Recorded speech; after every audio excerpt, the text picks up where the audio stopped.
केजरीवाल की गिरफ्तारी के बाद सबसे बड़ा सवाल ये है, क्या चुनाव से पहले वो बाहर आ पाएंगे? पीएमएलए एक्ट के तहत जेल गए केजरीवाल के लिए आगे क्या मुश्किलें आने वाली हैं? इस सबके लिए हमें पीएमएलए एक्ट को समझना होगा। इससे भी पहले आपको ये जानना होगा कि किस कानून के तहत ईडी ने केजरीवाल को आखिर गिरफ्तार किया है। चलिए सब कुछ समझने की कोशिश करते हैं इस वीडियो में। नमस्कार, मेरा नाम है मेघना सचदेवा।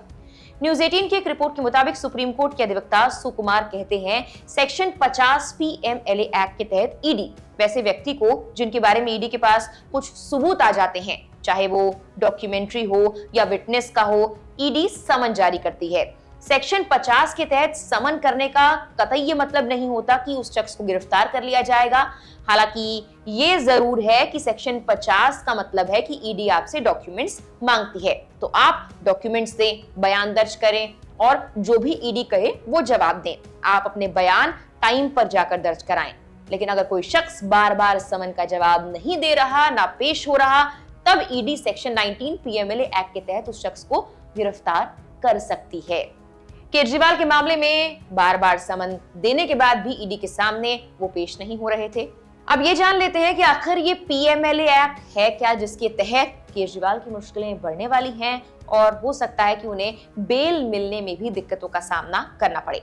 दरअसल ईडी ने अरविंद केजरीवाल को जिस कानून यानी prevention of money laundering act 2002 के तहत गिरफ्तार किया है, उसमें जमानत मिलना काफी ज्यादा मुश्किल होता है। ये कानून साल 2002 में पारित हुआ था और इसे 1 जुलाई 2005 को लागू किया गया था।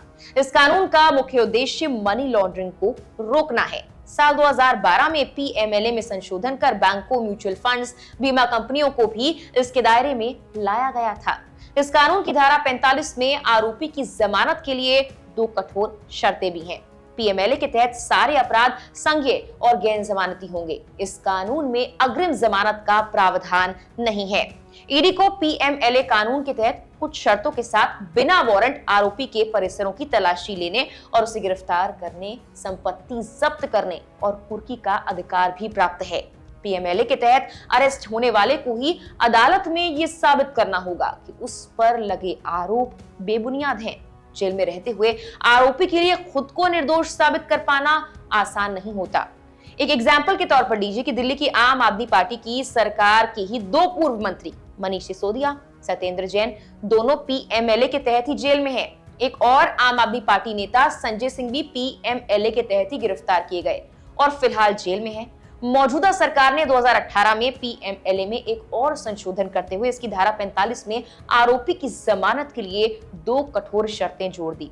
ये 2 शर्तें थी, जमानत याचिका के खिलाफ लोक अभियोजक को सुनने के लिए अदालत के पास ये मानने के लिए उचित आधार हो कि आरोपी अपराध का दोषी नहीं है और जमानत पर रहने के दौरान उसके द्वारा कोई अपराध करने की आशंका भी नहीं है। पीएमएलए में इस संशोधन को लेकर सुप्रीम कोर्ट में करीब 100 याचिकाएं दायर हुई थी। रिपोर्ट्स के मुताबिक इन याचिकाओं में पीएमएलए एक्ट के तहत ईडी को गिरफ्तारी, संपत्ति जब्त करने के ये तमाम अधिकार हैं और जमानत की दोहरी शर्तों पर सवाल उठाए गए थे।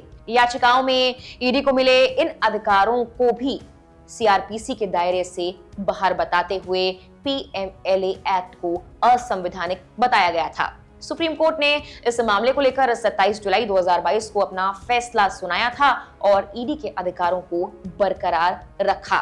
साथ ही शीर्ष अदालत ने पीएमएलए में साल 2018 के संशोधन को भी सही बताया था। जस्टिस एएम खानविलकर की अध्यक्षता वाली 3 सदस्यीय पीठ ने कहा था कि मनी लॉन्ड्रिंग एक जघन्य अपराध है जो न केवल राष्ट्र के सामाजिक और आर्थिक ताने बाने को प्रभावित करता है, बल्कि अन्य जघन्य अपराधों को बढ़ावा भी देता है। इस पीठ के 2 और जज जस्टिस दिनेश माहेश्वरी और जस्टिस सीटी रवि कुमार थे। फिलहाल के लिए इस वीडियो में इतना ही। नमस्कार।